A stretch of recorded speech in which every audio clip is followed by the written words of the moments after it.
আসসালামু আলাইকুম, সোনিয়াস লাইফস্টাইলে স্বাগতম। নতুন একটা ভিডিও নিয়ে হাজির হয়ে গেলাম। আজকে আমরা ঘুরতে এসেছি 2000 বিদ্যুৎ কেন্দ্রে। ভিতরের পরিবেশটা এত সুন্দর, আর কোনো ভয়েস দিতে ইচ্ছা করে না।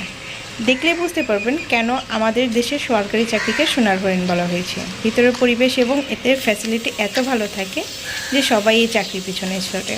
আর তার মধ্যে মনে হয় এই বিদ্যুৎ কেন্দ্রের চাকরিগুলো আর একটু বেশি ফ্যাসিলিটি পাওয়া যায়। চলুন 2000 বিদ্যুৎ কেন্দ্রটা আমরা ঘুরে দেখি।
আমি ছুটি নিয়ে যাবো, আমি ছুটি নেবো।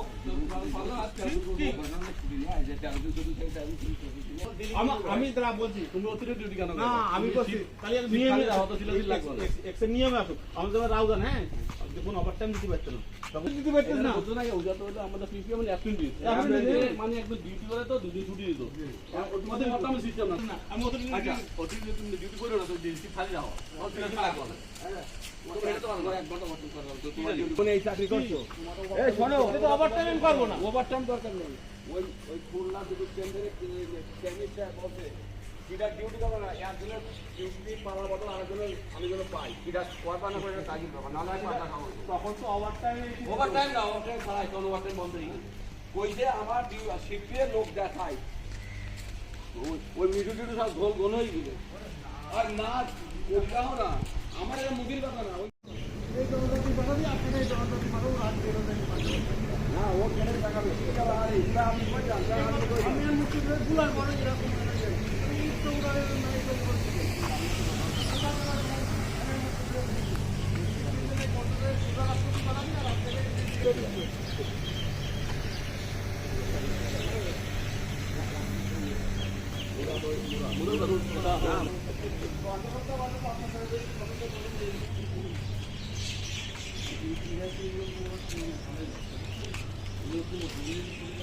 একজন দুজনের গ্যাপ ছুটি করছে ওই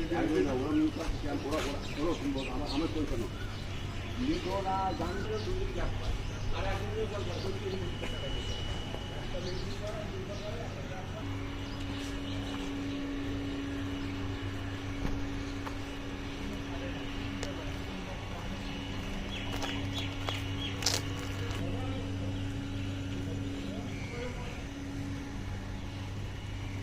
রাম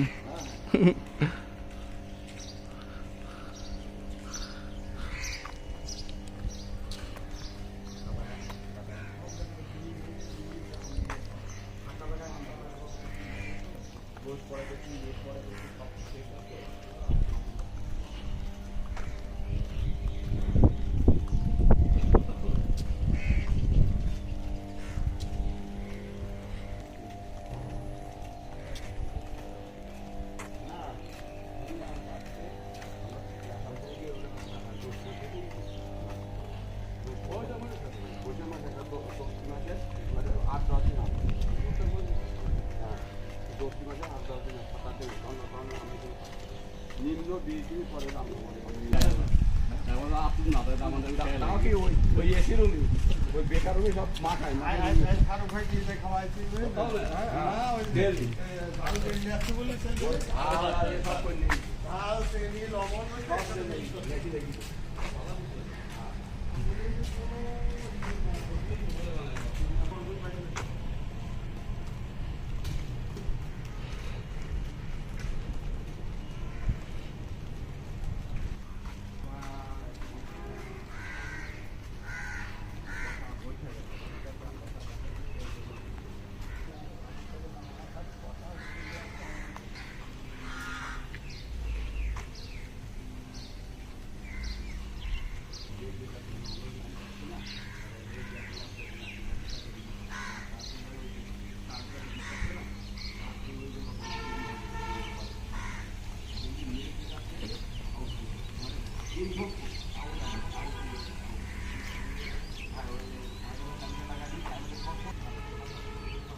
আমাদের দৈনন্দিন জীবনে বিদ্যুতের অনেক বেশি দরকার, আর সেই বিদ্যুতেই এখানে উৎপাদন করা হচ্ছে। ভাবতেই কেমন যেন লাগছে, আর নিজ চোখে সব কিছু দেখে আরও বেশি মজা লেগেছে। কিছু কিছু জিনিস ভিডিও করার রেস্ট্রিকশন ছিল, সেজন্য ভিডিও করতে পারিনি। আপনারা কমেন্টসে জানাবেন আপনাদের কেমন লাগলো জায়গাটা। আমার কিন্তু দারুণ লেগেছে। পরবর্তীতে কোনো যদি আপনারা বিদ্যুৎ কেন্দ্রের ভিডিও দেখতে চান তাহলে অবশ্যই কমেন্টসে জানাবেন। আজকের মতো বিদায় নিচ্ছি, দেখা হবে নতুন কোনো ভিডিওতে। আল্লাহ হাফেজ।